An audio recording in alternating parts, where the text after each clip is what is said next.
Good evening, everybody. Welcome this evening. We're just going to let everyone arrive.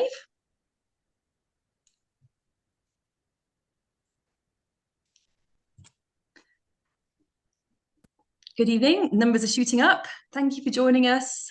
Feel free to say hello in the chat. Let us know where you're joining us from this evening.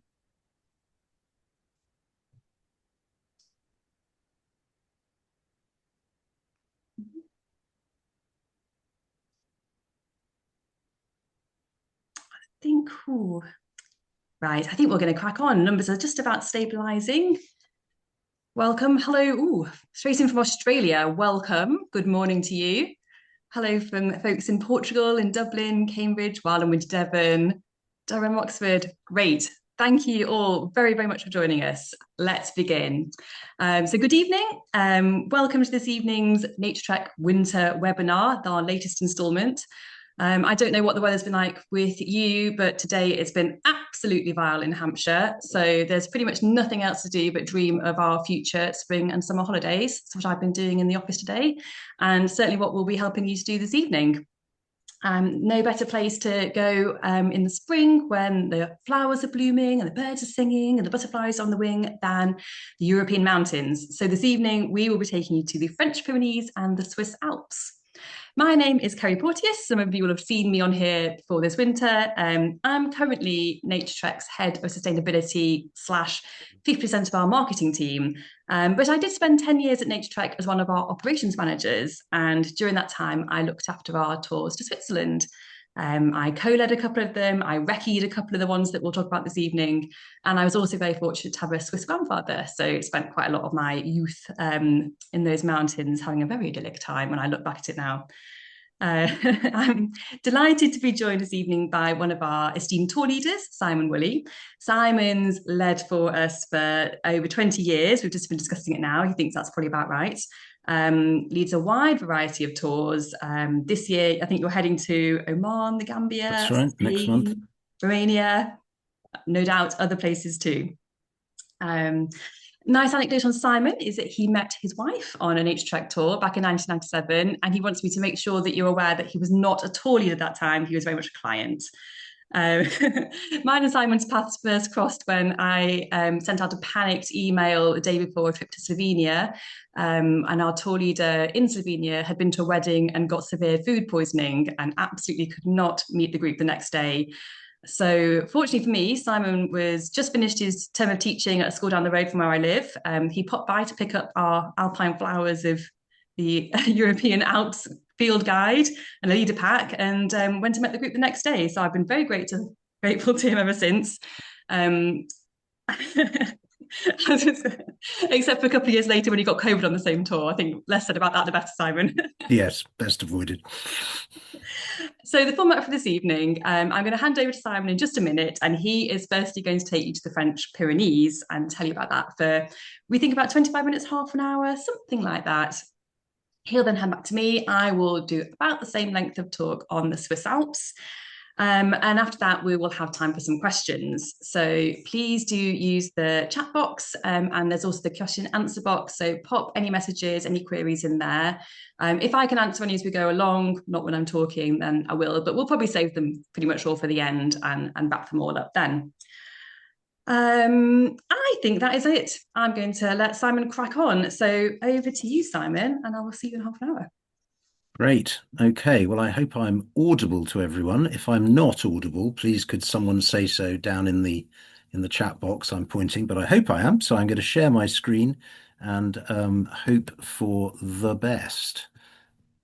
Nope, that's not right. Hold on. There we go. Click that button. Right click that button and do that. Does that look correct to you, Kerrie?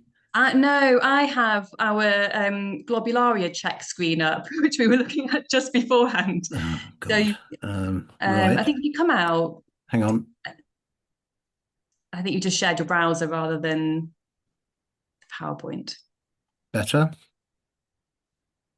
Still Yes. not right? Is that Yes, right? that is looking good. And then, Okay. And still all right? still all right. Great. Okay, let's Perfect. get going then. Right, here we go. Good. So, as Kerrie says, I'm Simon Woolley. It may be that I'm speaking to people this evening who I know from tours, or perhaps one or two that I met last week because I was out doing some in-person talks in Hemel Hempstead, Cambridge, and Norwich just last week. So, if any of you are people I saw or chatted to there, hello again. Anyway, I'm going to talk to you about the French Pyrenees, a beautiful part of the world I've been to several times. I hope you all know where the Pyrenees are. I'm quite certain that you do, being well educated and well travelled people. They are, of course, the range of mountains separating France from Spain. And if we zoom in, oh, we won't do that. We're going to just make the point that Naturetrek actually offers three different tours to the French Pyrenees, running from May through midsummer in July for butterflies, and then a later one in September for walking and later flora. So there's a good range of different trips. We also offer trips to the Spanish side of the Pyrenees, which is somewhat drier and I wouldn't say arid, but less humid. It is arguably fractionally less good for plants, but is as good, if not better, for butterflies. So there are butterfly and moth trips to the Spanish side too. But I'm going to focus on the French side. So here is the Pyrenees, or here are the Pyrenees. They don't quite reach all the way from coast to coast, as you can see, and the central Pyrenees are where they are highest and most alpine with a small a, not the Alps, but alpine. And you will see some of those habitats shortly. The place we stay is just here, a place called Gèdre, which is only about 10 kilometers from the Spanish border. We fly to Lourdes Airport. Lourdes is about an hour and a half north of Gèdre, and then we drive from Lourdes Airport up into the hills, and there we stay at the most delightful hotel, the Hôtel de la Brèche de Roland. And there we stay with the delightful Philippe and Odile, with whom Naturetrek have a very, and I mean very long relationship. I think this year is something like 40 years since Naturetrek first started sending trips to the Pyrenees, one of the first overseas destinations outside the Himalayas and perhaps Morocco. Anyway, it's a lovely, very well appointed hotel, clean, light, airy, with absolutely superb food, really superb. Produced by the expert team, overseen by Odile, and Philippe. Also, his speciality is his weekly lamb barbecue, which is a sight and smell to behold. Anyway, great hotel, really beautiful. It's perfectly placed for short drives up high into the mountains in all kinds of different directions, and a one centre holiday, which is a big advantage for many people. The view from the hotel, you can actually see on the left-hand side of that kind of rock wall at the back there, there's a kind of bite out of the cliff, and that is the Brèche de Roland, which is the breach of Roland, the mythical hero who, with his mighty sword, cleft this breach in the mountains when he was, I can't remember who he was chasing, but he was doing some sort of mythological battle. And that back wall is in fact the back wall of this enormous cirque, or in Welsh it would be a cwm, in Scotland it would be a corrie, a vast, enormous sort of armchair shaped head of a glacier, where a glacier once started forming and would have flowed down the valley towards us. And of course now the ice is nearly all, well, the ice has all gone, a few snow patches even in summer, and so you have these spectacular waterfalls, of which more later. And that is the Cirque de Gavarnie, and we'll spend at least one day up there on any of these Pyrenees trips. But there are lots of other valleys which run like fingers up into the mountains away from Gèdre, some at relatively low altitude with kind of bushy, scrubby vegetation, beloved of kind of heat-tolerant butterflies, and some high, kind of hanging valleys with gorgeous, still, icy cold alpine lakes perched in them, surrounded by wet meadows and boggy flushes, thick with orchids and all kinds of other specialities.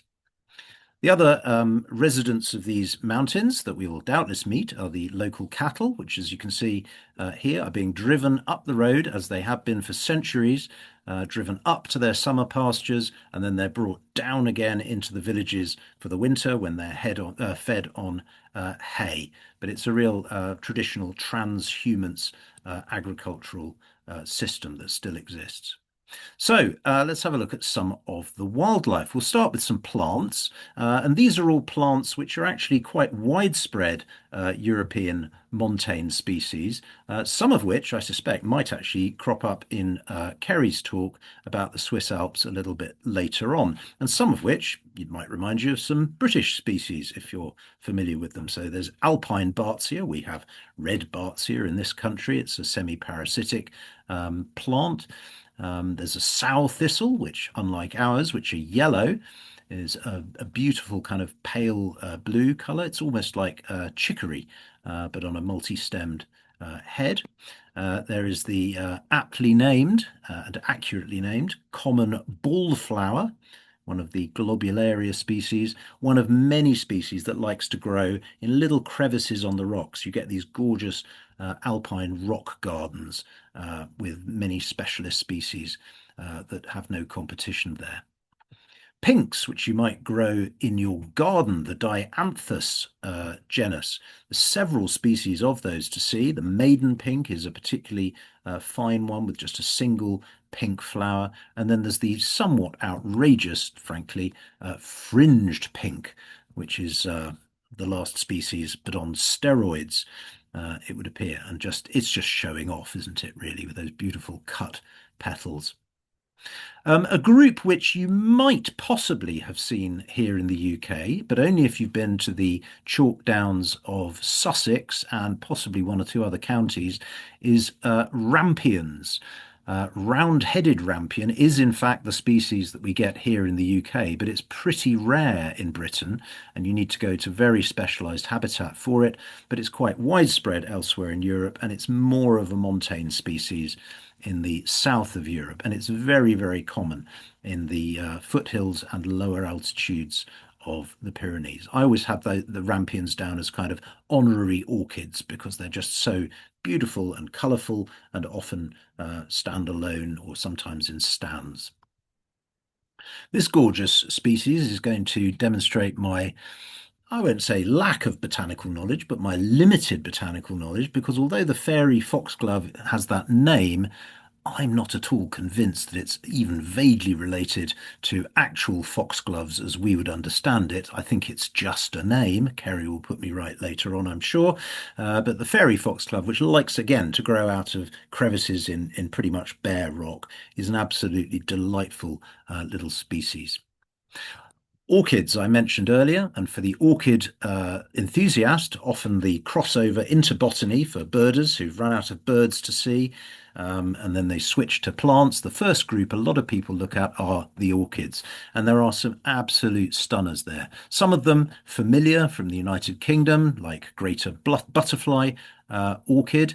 Some which just occur in Britain, like the lady orchid on the left here, but some which absolutely don't occur in Britain, like the black vanilla orchid.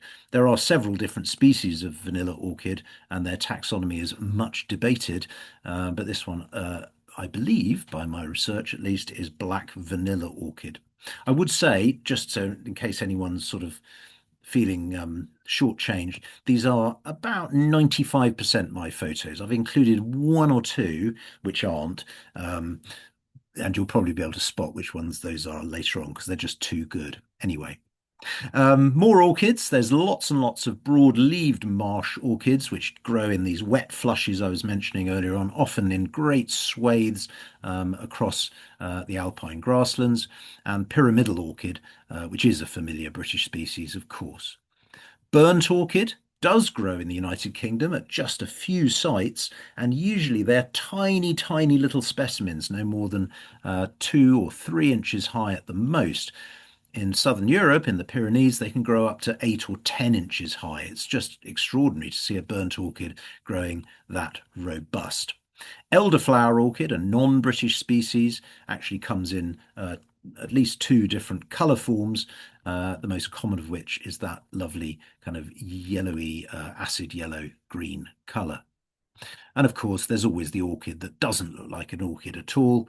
Again, one you may well have seen in the UK, common in the woodlands of the Pyrenees, bird's nest orchid. And then, just to make sure you're all still awake, here's a plant which you might think at first glance is an orchid, but no, it isn't at all. In fact, it's a completely different sort of plant. This is a fern, the moonwort, which can be found quite commonly again in the high altitude grasslands. And those high altitude grasslands are where we like to set up our famous Naturetrek picnics. Here are the four leaders on one of the tours that I've led there in recent years. On the left there with the white hair, you may recognize if you've been on any Naturetrek botanical trips before, that's David Tattersfield, one of our most experienced leaders, who's a particular specialist in the montane flowers of Europe. So you will, of course, be tucking into your delicious Naturetrek picnic with lots and lots of local produce. It's not just plants, of course, there's lots else to see. And on the insect front, there's all sorts of spectacular beasties. These ones are known to all as AC Milan shield bugs. I'm not even sure they've got a real proper English name, but they're named after the football team that plays in red and black in Italy, and they are abundant. One of the most popular insects is this gorgeous little creature, the sulfur owl fly, and they glide. They don't flap, they don't buzz, they glide, and they're like little chaps in wingsuits, zipping around over the flowery meadows. Just gorgeous, characterful insects that everyone enjoys seeing. We'll also keep our eye out for things like grasshoppers. We'll hear lots of field crickets. They're hard to see. We might get it lucky with mole crickets, but we have a good chance of seeing wartbiter, which is one of the larger green bush cricket species. Very rare in Britain, quite abundant in the Pyrenees. There are dragonflies to see where there's water, especially around cold upland pools. You'll find the four-spotted chaser, and there are various other species to look at as well. And of course, there are moths and butterflies. Moths, I'm particularly pleased with this photo because the eggers, of which there are several species, they zip around typically at enormous speed, flying around, day-flying species. But this one, freshly emerged and pristine, was just sitting on a bit of vegetation and drying off nicely in the sun. By contrast, the chimney sweeper moth with those extraordinary delicate little white tips to the wings, again, also very common around the grasslands of the Pyrenees. And butterflies. There's lots and lots of butterflies to see. We do run a specialist butterfly trip to the Pyrenees in July, which typically racks up north of 80 species of butterfly, which is more by far than the entire British list. There'll be several species which are just not British at all, such as the large wall brown, feeding on, that's a scabious, he said, demonstrating he can identify plants on the fly. And gorgeous, lovely butterflies like the black-veined white, formerly a British species, now extinct, sadly. If you like ringlets, go to the Pyrenees. There are probably at least a dozen different species, and they're the very devil to identify. Almond-eyed ringlet, all sorts of different ones, woodland ringlet, and this one, Piedmont ringlet, one of the most beautiful of them all. There are coppers, 4 or 5 different species of coppers, as well as our common small copper that we get in Britain. And this one, the purple-edged copper, you can just about convince yourself that there's a sort of purple row of spots along the back of the hind wing. Fritillaries are abundant and very diverse. These heath fritillaries are, shall we say, gathering minerals from a specialist butterfly habitat, the less said about which, the better. But let's focus on the beautiful butterflies. Heath fritillaries and many, many other kinds, both large and small, are easily found in the French Pyrenees. There are blues aplenty all over the place. So many different species, a dazzling variety of blues, including, in fact, one that's endemic to the immediate area where we stay in the French Pyrenees, which is called the Gavarnie blue. I've yet to see it. It's very difficult. You have to get to high altitude in certain spots at the right time of year. So I've not been lucky yet. One I have seen a lot of is the gorgeous Mazarine blue. One of the most sought after of all the butterflies in Europe's mountains is, without question, the Apollo. A truly stunning, large, kind of looks like it's been dusted with flour, and then these huge red eye spots on the hindwing. A truly glorious insect to see, and thankfully, really quite common, or at least frequent in the French Pyrenees in season. And where you want to get to see many of these species is up high, and this is the highest point of the tour, the, typically the highest point we get to on these tours. This is the Cirque de Trumouze, an absolutely immense 5 or 6 kilometre wide bowl in the high mountains, well over 2,000 meters.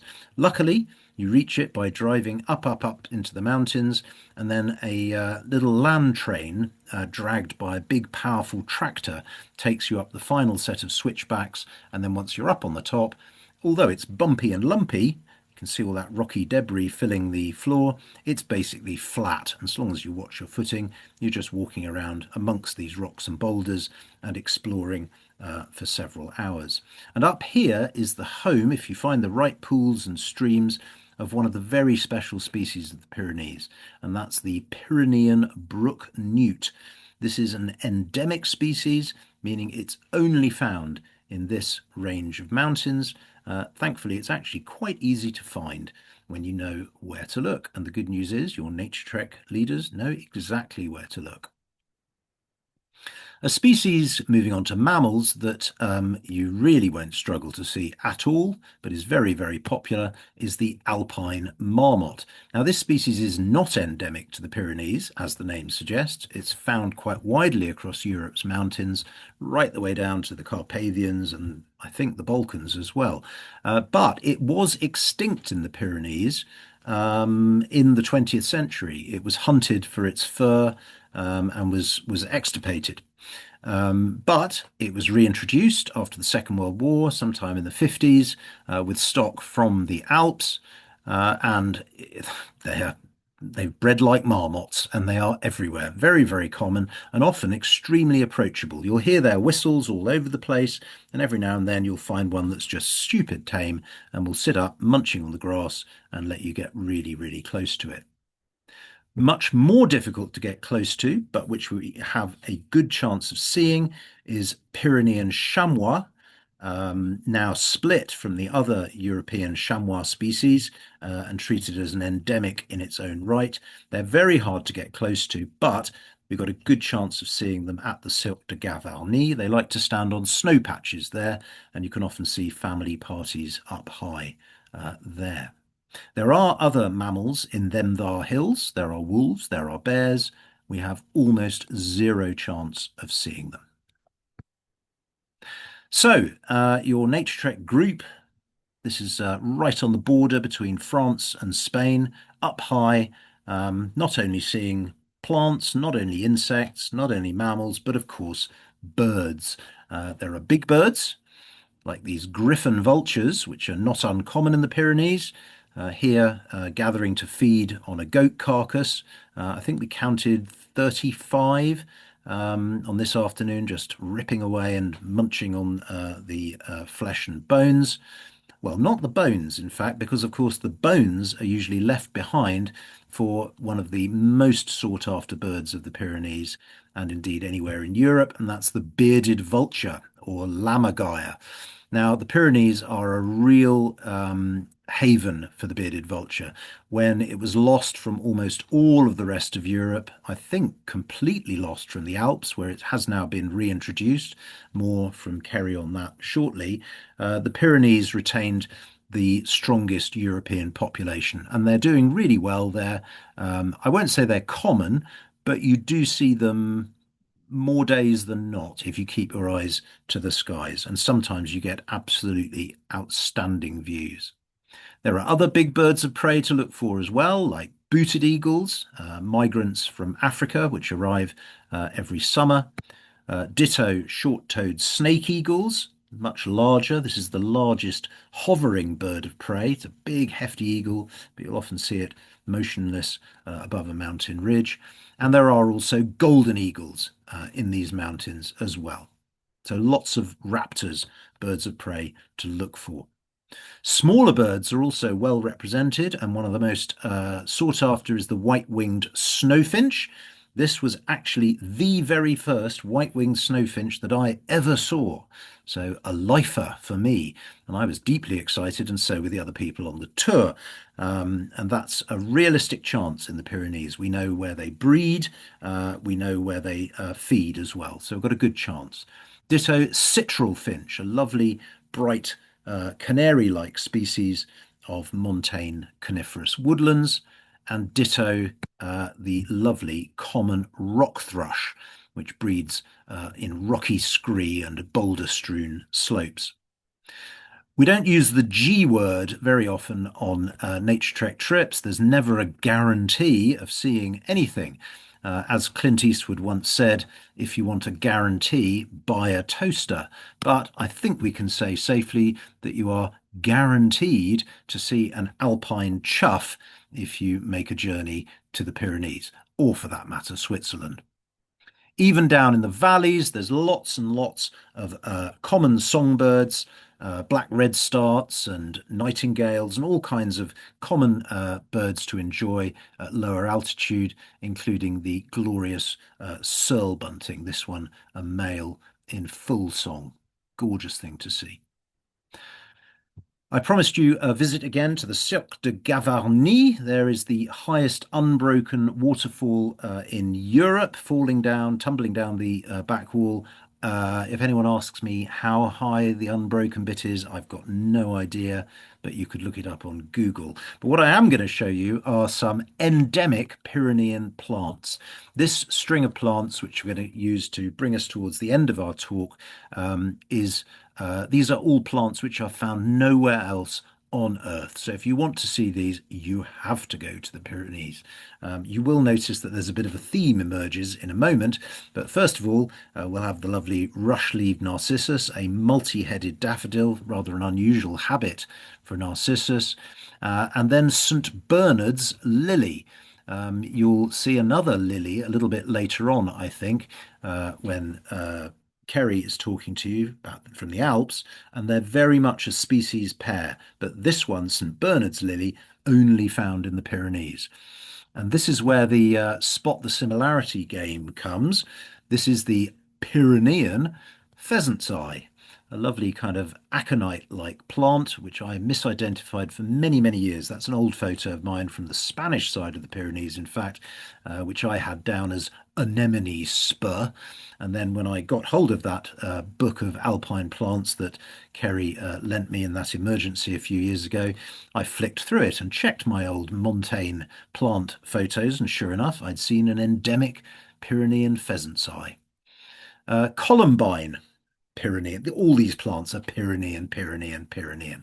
This is an Aquilegia. You may grow those in your garden, but of course there are wild varieties, and this is the Pyrenean version, a lovely, lovely deep cobalt indigo colour. And there are gentians, another group of plants which are often regarded as honorary orchids by non-botanists. Lovely examples of those: trumpet gentians, spring gentians, and the Pyrenean gentian.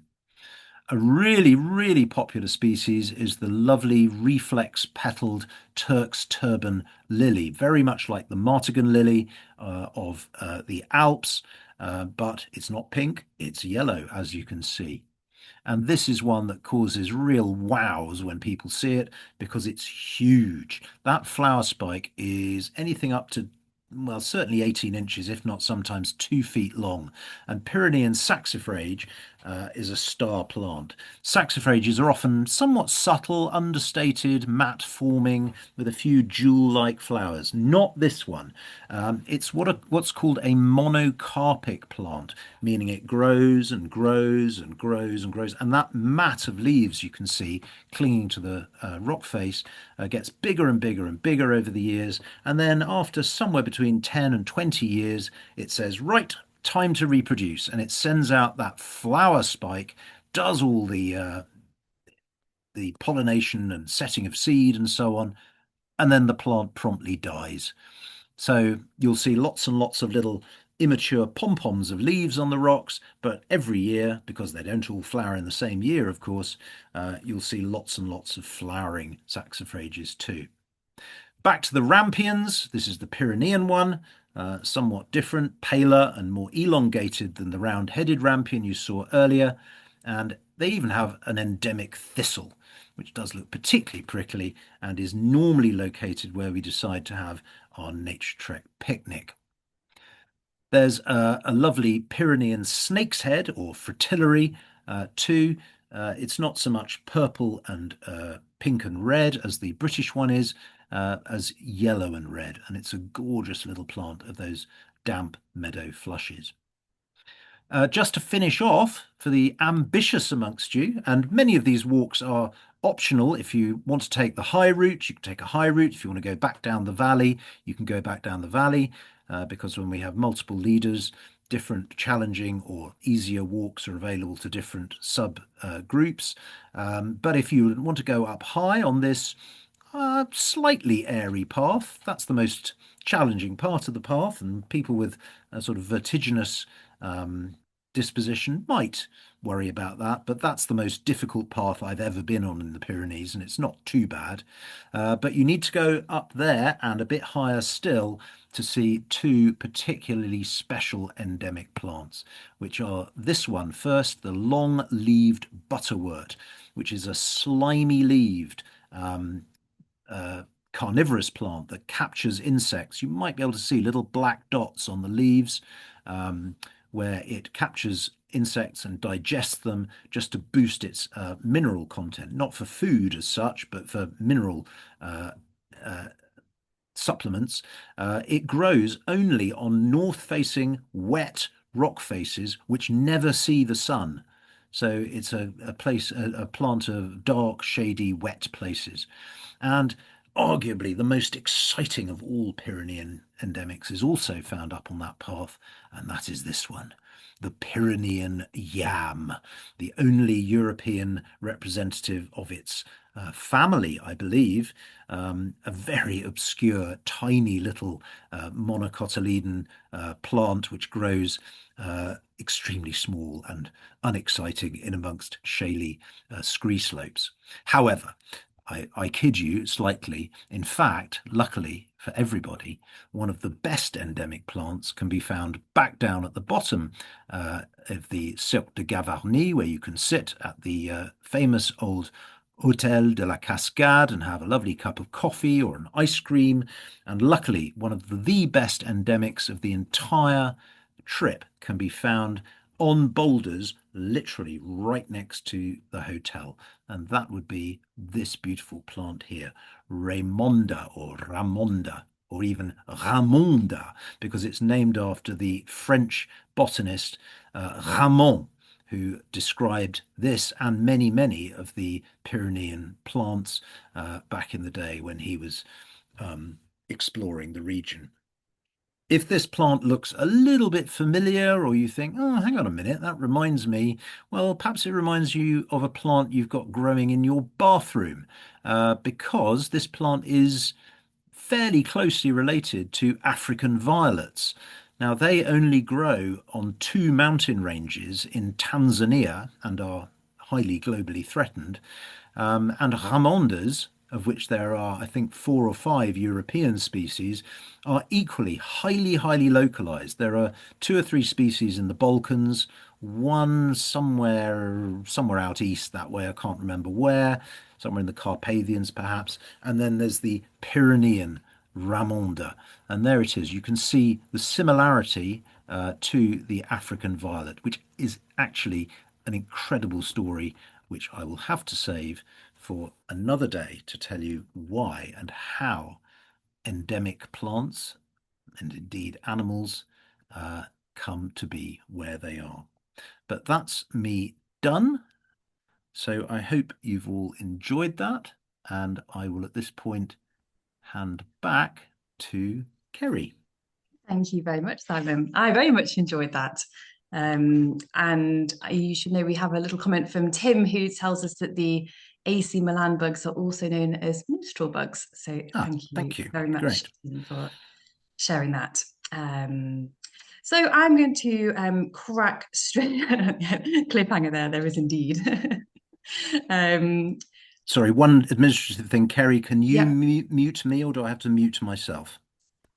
we can do either. You can mute yourself. That would be very helpful. I can't see the button, so could you mute I me? shall mute you. Thank you. I'll do And it once you've checked for me that yep, my that screen you're looks looking good. okay in Yep, just a moment's time. Hang on. Yep, that is good. How are we looking, Simon? that looks absolutely beautiful, Kerrie. It's like a beautiful vision of somewhere that you'd like to go this June. Absolutely. Far Great. away. Okay, Shut me up, shut me down. right. As I said, I'm going to continue straight on. I don't know about the rest of you, but I've got an episode of Traitors to catch up on in a little while. So let's visit the Swiss Alps. We have a whole selection of tours in the Swiss Alps, and I will briefly cover all of them, I think, this evening. You've had two talks this evening from two non-botanists. Simon, I think, is pretty all good these days.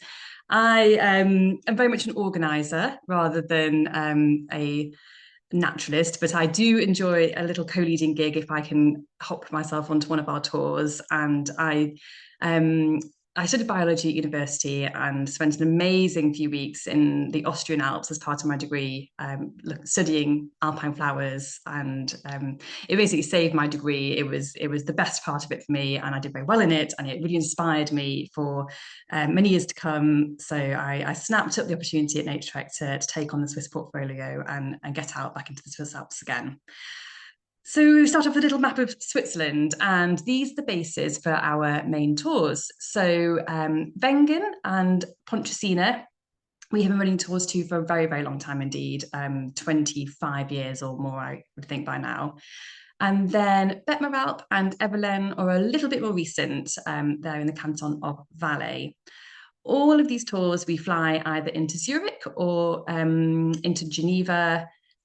But this is a good opportunity to let you know that we recently partnered with a company called Byway.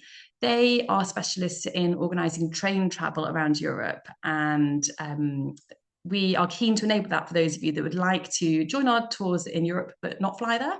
Switzerland's a really good opportunity to try them out because it's quite easy to get to in a day, or you do need to include some accommodation on each journey. That's part of their package that they offer, but they'll organise that for you and wherever you want really. So you could go all the way to Zurich and overnight there. You could overnight in Paris on the way. It's a nice, easy one. And then because once we meet the rest of the group, we're on trains from then on for all but one of the tours. You can have a lovely no fly, no car holiday.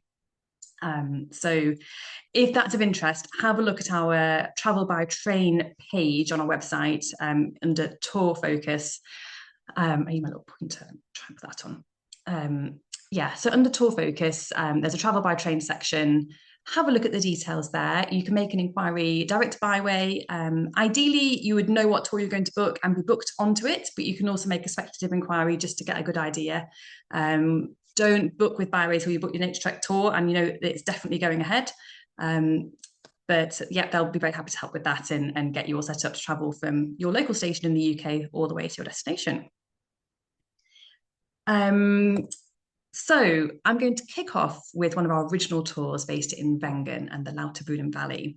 So for this tour, we fly or get the train into Zurich. And from there, we have some seamless connections across the country to arrive in Lauterbrunnen.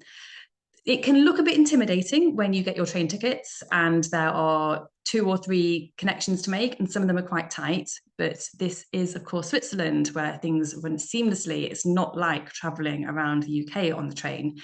And if it looks like you've only got 4 minutes to make a connection, that is doable because they'll have arranged it so that one train pulls in on one platform and your next train arrives on the direct opposite platform, and you just have to get off one and get onto the next one. It does make sense not to overpack because you do still need to get your suitcases on and off those trains. We can help with that, but there's a whole group to worry about. But definitely don't let it put you off. And it's such a nice way to travel through the country and to arrive in your destination. So we get as far as Lauterbrunnen, and then we take the cogwheel railway up the mountain to Wengen. And it really is just the epitome of chocolate box Switzerland.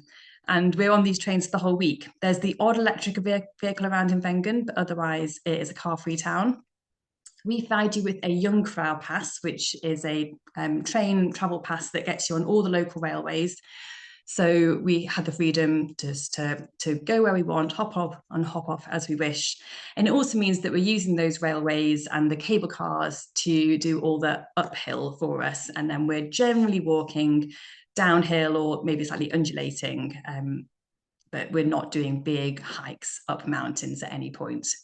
It does also give you the freedom to do something slightly different to the rest of the group if you wish. I think the majority of people don't, and we put on a really great program for the week, and most people want to do all of that. But if perhaps you're a bit concerned about the level of walking, you think you might want a rest day, or there's something else you really want to do, or you might want to dip out a bit early, then having that pass does give you the freedom to be able to do that and to make your own way back to the hotel or to do something different on one of the days.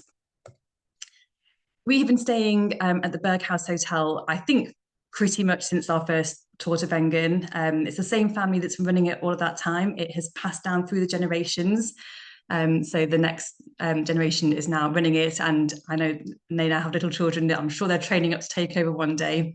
They are brilliant. Martina keeps us in the Naturetrek office fiercely in check, but she's less fierce with our clients in person. And in fact, she's really brilliant.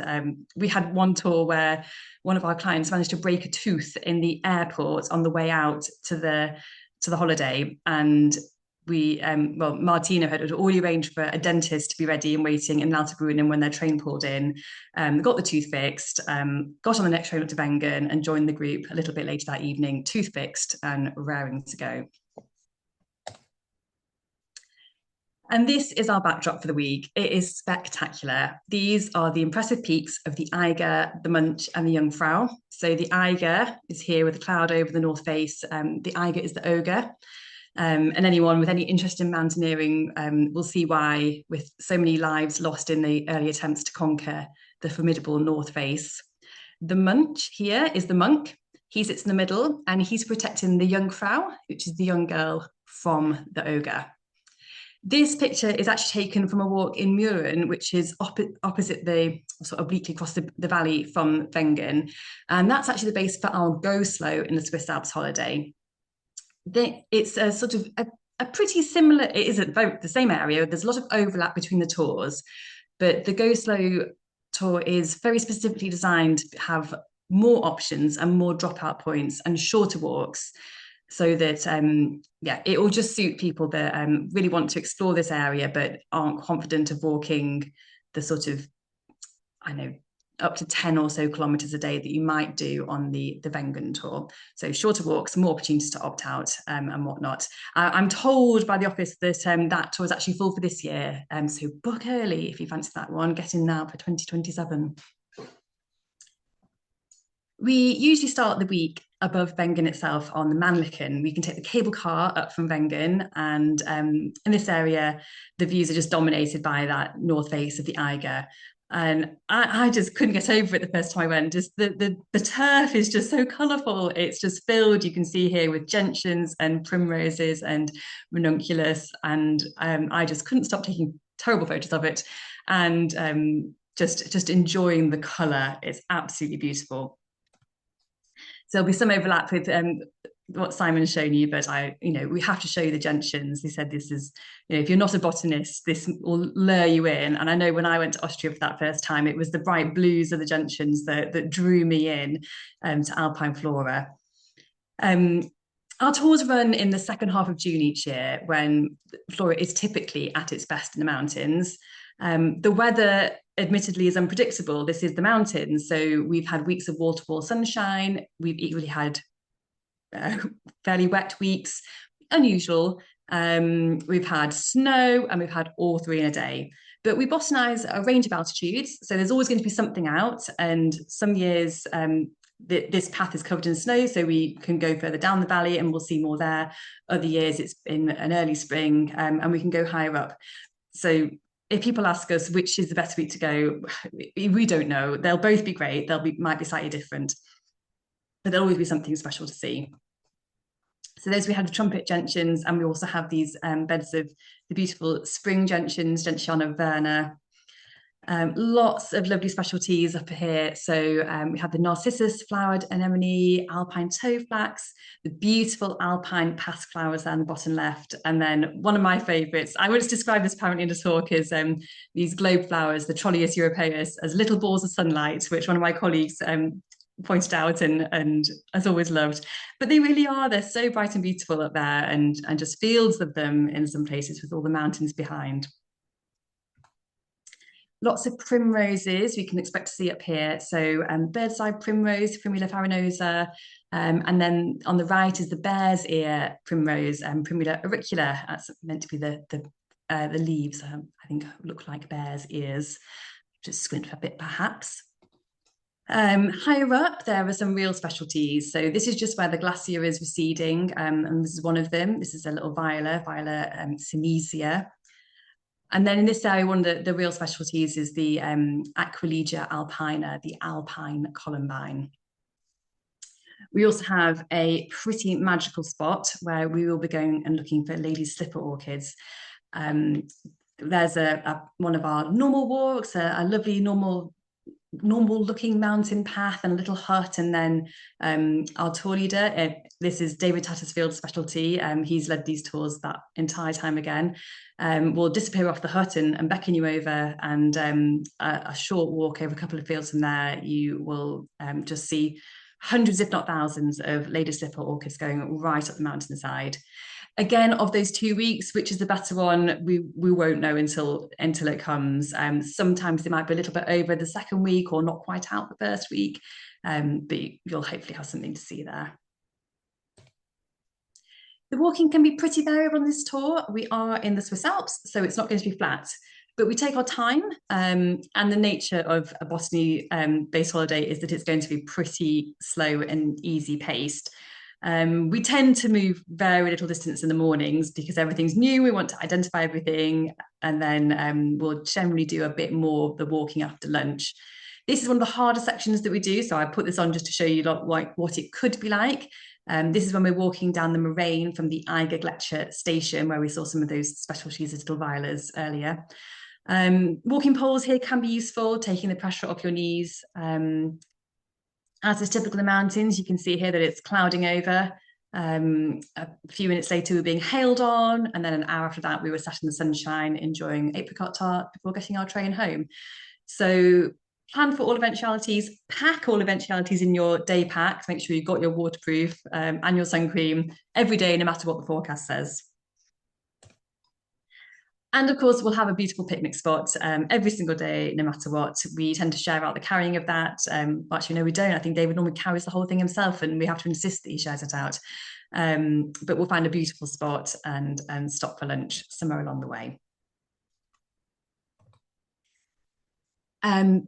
Pontresina is much further over in the east of Switzerland.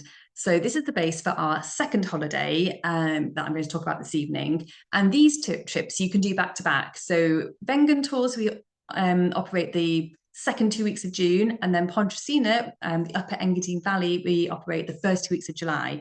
So should you want to do 2 weeks in Switzerland, and many do, you could book the second Wengen week and the first Pontresina week and do the whole thing. Now, David Tattersfield leads both those tours, so you can just stick with him, get the train from Wengen back to Zurich Airport, get rid of half your group, pick up the next one, and carry on to Pontresina, which is in the canton of Graubünden, which is the only trilingual canton in Switzerland. So German, Italian, and Romansh are all official languages. And it sometimes can get a little bit confusing as to what everyone's speaking, although, of course, very good English as well. So we're in good hands. Again, we are really spoiled by our transport for the week here. There might be one bus involved in this holiday sometimes, but generally we are going to be car free again for the whole time. And we're going to be using the UNESCO Heritage Bernina Express line. There are some amazing loops and tunnels on this section. And for some, and I know when I went, the transport itself really is a highlight of the week. Of course, we will, sorry, plan our days, show you where we're going to be going, get the local cows in to help us decide where we're going to go. And this particular tour is probably one of our most walky holidays that we operate. It really suits people, obviously, with a interest in flowers, botany, natural history, being in the mountains, but also that want to do a good bit of walking each day. The same sort of pattern will be a bit slower in the morning when we're exploring and IDing everything, and then we'll get more walking under our belts in the afternoon. But the longest day generally on our Pontresina tours is up to about 14 kilometers, so a decent amount of walking. We have a whole different section of flora here. There's some overlap, but some real specialties as well in Pontresina and the Engadine that you wouldn't get in Wengen. This is one of them. One of the little stars of the week is Edelweiss. Now, this photo I took in July, well, yeah, it would have been early July, and you can still see it's still really not quite out. So it's much later season because we're really high up at this point. Lots of other beautiful flowers. This is the mountain valerian. But what I just love here is that there's just an amazing backdrop to every single photo that you're taking. There's a beautiful peak with and turf carpeted with other flowers behind every single shot. We have a couple of different vanilla orchids here. I think Simon mentioned his that they've all been split, and I will be honest, I have lost track of what is what. But I had a little look earlier, and I believe that this one is what I might have called a black vanilla orchid or a dark vanilla orchid, and I think it might now be an alpine vanilla orchid. Either way, it's beautiful. It smells delicious, so well worth searching out. We take the cable car up here to go really, really high, sometimes to over 3,000 meters. So we're going to be looking for some really high specialties. And then in the background there, you can see the glaciers coming down and the Bernina group of peaks providing a particularly splendid backdrop on a daily basis. So up here, there are some, I said, some real alpine specialties. And I do find it really remarkable what grows at these altitudes. It looks like it should all just be barren rock. And then you get your eye in and suddenly you start spotting all sorts of little specialties. So this is a mignonette-leaved bittercress, a cardamine rosedifolia, I'm going to say. Lots of glacier crowfoot, ranunculus glacialis. Sometimes you might see a real bright splash of pink colour in the rock, and this is one of my absolute favourites. This is an alpine rock jasmine, Androsace alpina.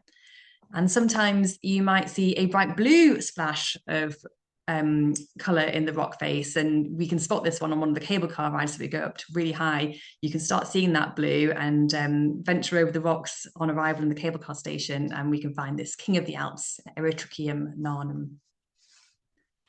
This is a good spot if you want to try and start working out which is which of those very similar looking gentians. Now, I'm hoping these are photos that I took and labelled, I think, accurately at the time.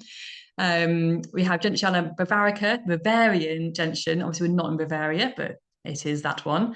Gentiana verna is our spring gentian on the top right, and then Gentiana brachyphylla, the small leaved. And indeed, I can barely see the leaves in that photo, so hopefully I've got that one right. So good if you want to practice, so working out which is which, and either way, they're all beautiful. We have some different primulas on this tour. So this is Primula latifolia. And then next we have Primula integrifolia, which is the entire leaved primrose. And just to keep you really on your toes, there are lots of hybrids between the two. So depending on the season, back in Venga, we might have encountered some snowmelt, but here in Pontresina, we're at a higher altitude, and it's pretty common. So we're very much expecting to be walking up around the snowmelt. And here you can see in the turf, it is just filled with those primulas and also lots of snowbells. So these are dwarf snowbells, Soldanella pusilla, and they appear as soon as the snow has melted, or sometimes even before it's gone, they'll start popping up. And here, just up the hillside, really as far as you can see. As ever, we are going to find beautiful picnic spots to pause in the middle of the day and enjoy the views and rest our legs. It was already one of my all-time favorite picnic spots when I sat there and looked at the views, and I mean, how can it not be? But then the only slight downside of it, and I think it's particularly true for ladies on the tours, is there wasn't a toilet. There was a restaurant, but I think it was closed, or possibly the owner was really fussy about people going in if they weren't going to be eating there. I can't remember which it was. Anyway, I remember thinking the only thing that could really improve this would be if there was an actual toilet, not having to go behind a rock. Um, and then a helicopter appeared with a portaloo hanging off it. And unbelievably, that they just parked the portaloo just sort of behind where we were having our lunch and flew off again. And that was it. They'd brought a portaloo. We hadn't ordered it. Perhaps I should have told our group that we had. Anyway, it was there for use. So now the perfect picnic spot. Moving on. The more recent additions to our Swiss portfolio are in Valais. So we have two tours here. One is called Highlights of Valais, which is based at Bettmer, and we have the Swiss Alps in summer, which is a bit slightly more birdy or all-roundery of our Swiss tours. For both of these, we fly into Geneva. For our Highlights of Valais tour, we are on the train once again because we're going to stay in Bettmer. This is Bettmer, and it's another car-free town.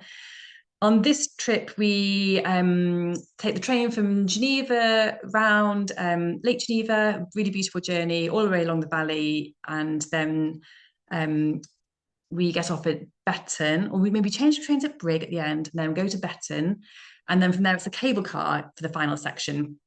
It's quite fun. Sometimes you're piling into the cable car with restaurants bringing in massive crates of wine and all sorts. And then arriving in Bettmer again, it's another car-free town. There's a few little electric vehicles once again, but otherwise we're on foot and we have passes once again. So taking the chairlifts sometimes this time, cable cars, and back down the valley on the trains during the week.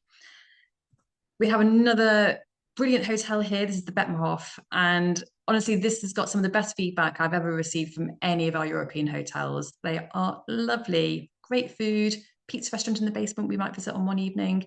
It's really well looked after, and just a really, really lovely, lovely one.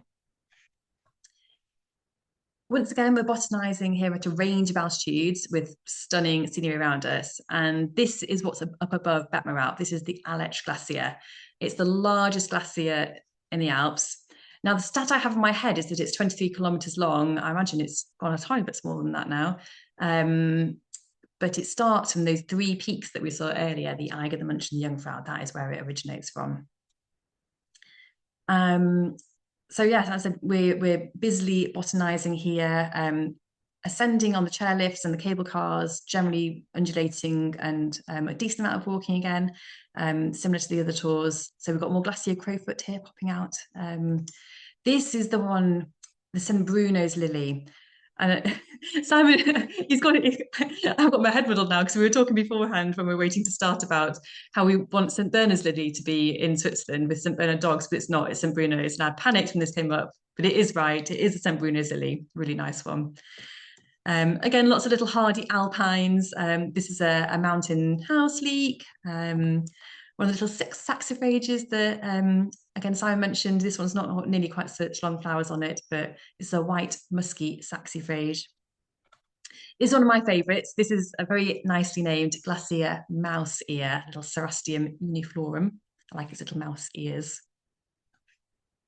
This is a good spot for marmots. This holiday has been designed a bit more as an all-rounder. So there's plenty of botany in it, but there's also plenty of other natural history in it as well.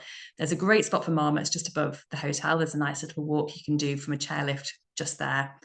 So I'm sure we'll see them. We'll definitely hear them, but they're pretty easy to spot, as Simon mentioned. And there's lots of butterflies too on these tours. We have a dedicated butterfly holiday based in Wengen, on which we can quite routinely see over 100 species during our week. Now, on the botany or more general natural history tours, we probably won't see 100 species, but we might well see over 50, and many beautiful ones to go at. So we have a spotted fritillary here, lovely scarce copper, clouded mountain yellow, mountain clouded yellow. I think I got that way around on the caption. Mountain clouded yellow, alpine heath. This is a little Glandon blue that we would see on our Swiss Alps and summer tour. And sometimes we'll see these fabulous butterfly balls as well on the paths as we're walking along. Now, in terms of the bird life, not exactly prolific high in the Alps, but there's some nice things to see, and we'll certainly take note of them all as we go, and be on the lookout. So alpine chubs, they are prolific, especially when there's a Naturetrek picnic with some Gruyere or an apricot tart to be had. Higher up the slopes, we'll look for alpine acentas, we will look for snow buntings, particularly on our Swiss Alps and summer tour. That is the one tour in Switzerland where we do have a minibus and we pick up that in Geneva. So makes us slightly more mobile and able to visit some other sites that the train might not quite get us to. So we go down to the forest. There's some good birding opportunities there. So we'll look for firecrests.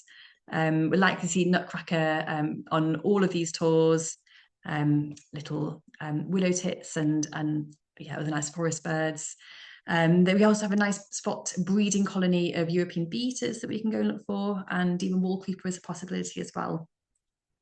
Obviously, we always need to keep our eyes in the skies. It's hard when you're botanizing because generally you've got your bum in the air and your face in the ground. But if you do pick your head up occasionally, you might spot a honey buzzard, you might spot a lammergeier, you might even spot a golden eagle. So it's very much worth keeping your binoculars handy and looking up from time to time.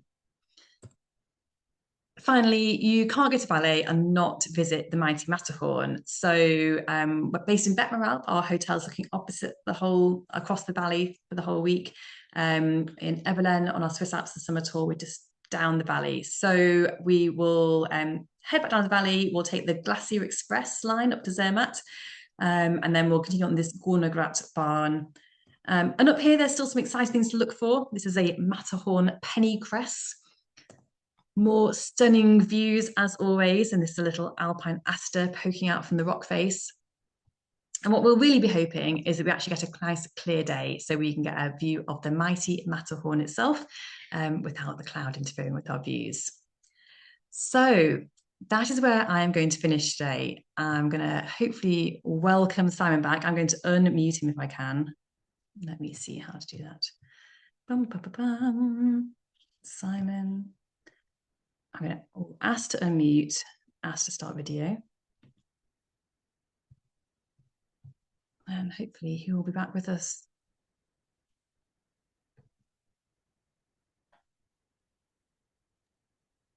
Hello, Simon. Yeah. Hello. Yes, quiet, but yes. Hello, hello, hello. Oh, yes, yes. Yeah, Right. I think we've got you there. Can you see me? Oh, yeah, perfect. You're very much back now. So Right. I think we're about on time here. I'm definitely going to get my Traitors episode in. Good news for everyone. No spoilers, please, if you're watching it at the same time. I can't believe you might not have full attention on us, but here we go. If anyone has any questions, now is your moment. So pop them in the chat, pop them in the Q&A box, and Simon and I will do our best to answer them. With a disclaimer that Simon's tour leader and I no longer in our operations team. So if it's a technicality, we might need to come back to you, but we'll do our very, very best. And thank you to those that have put some comments in. I'm glad there's some appetite for taking the train.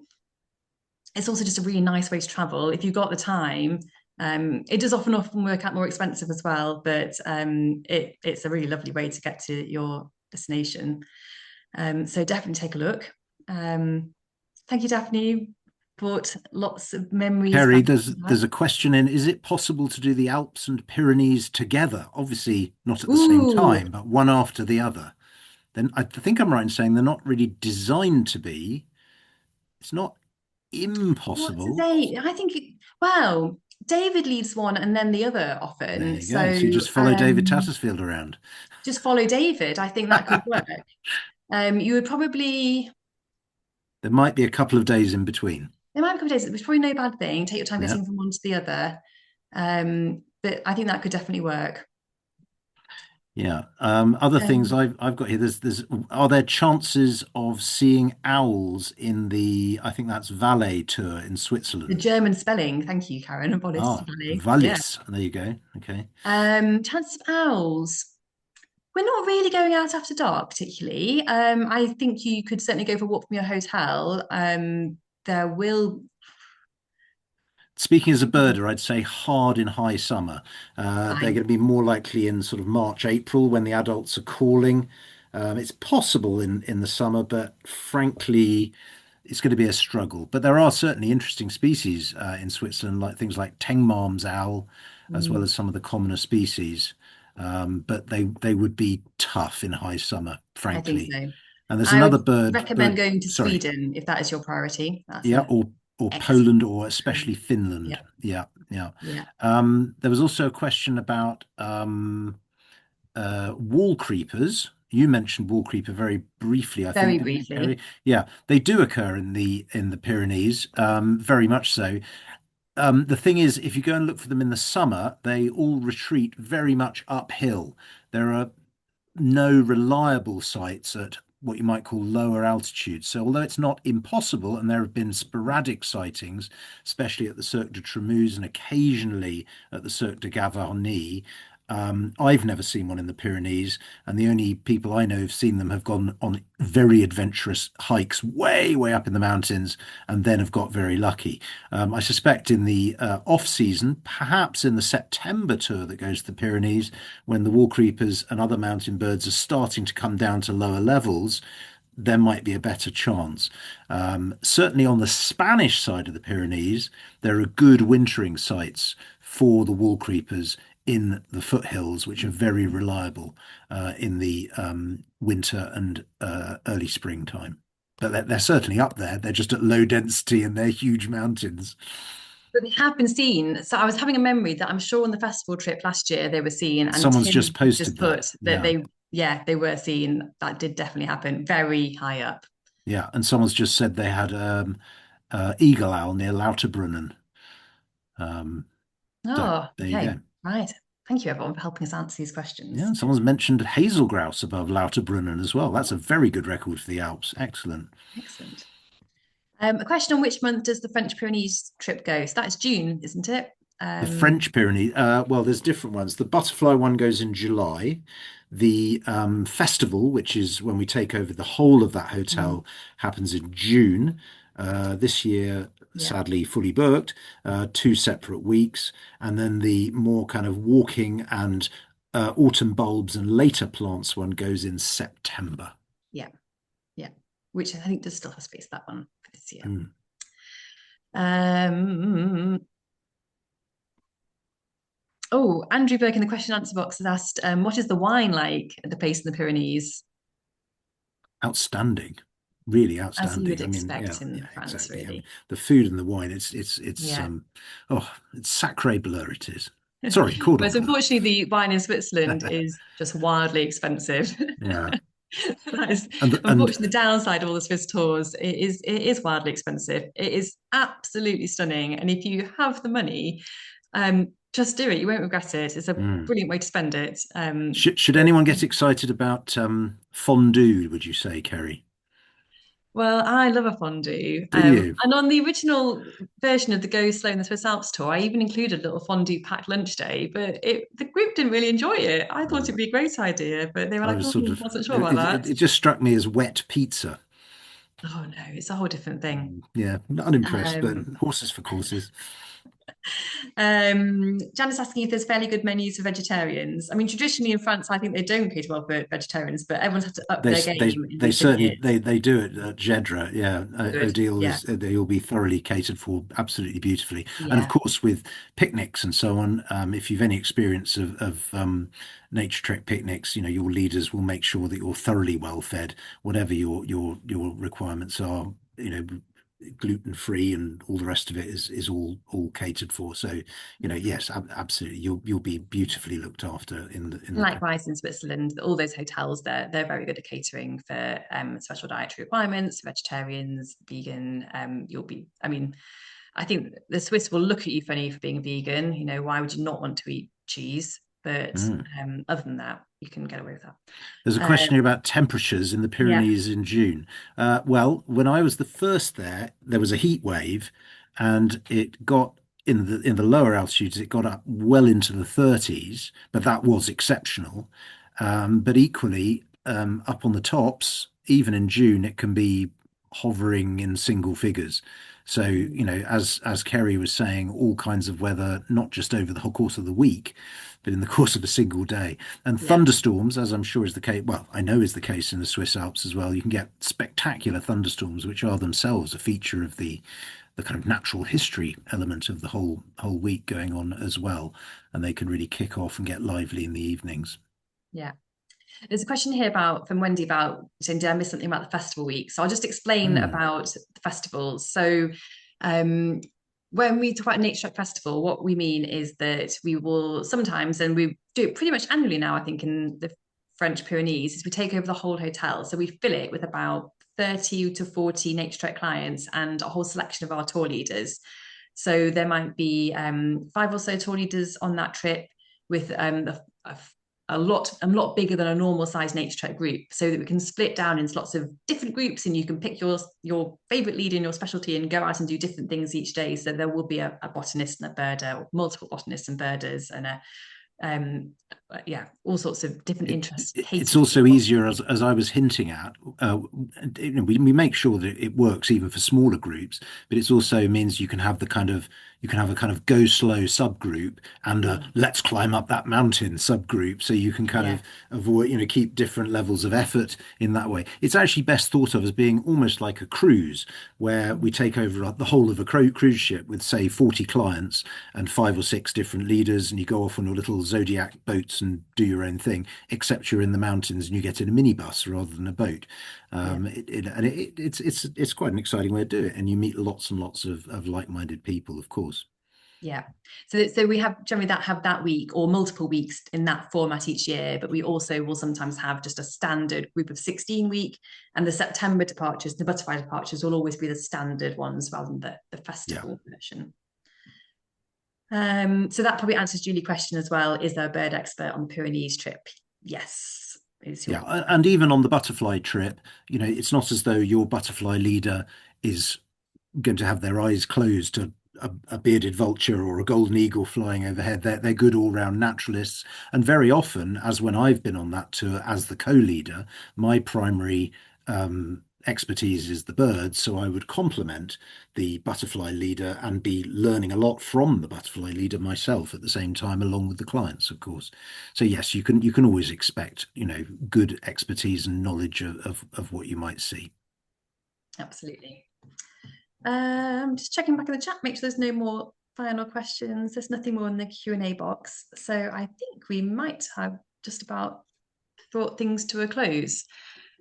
So what's left for me to say is obviously thank you all for joining us. I hope you've enjoyed your evening. And the next one, I'm just looking for my notes, is going to be quite a contrast. We are off to Antarctica next. So we will be covering Antarctica, the Falklands, and South Georgia with Sarah Frost and Paul Stanbury, and that is next Tuesday, 27th of January. So if you aren't already signed up, do so on our website as usual. As ever, we will put the recording of this one online tomorrow. So if you missed any parts of it or want to watch it back because you loved it so much, great. That should be there at some point tomorrow. And we do that for all of our talks.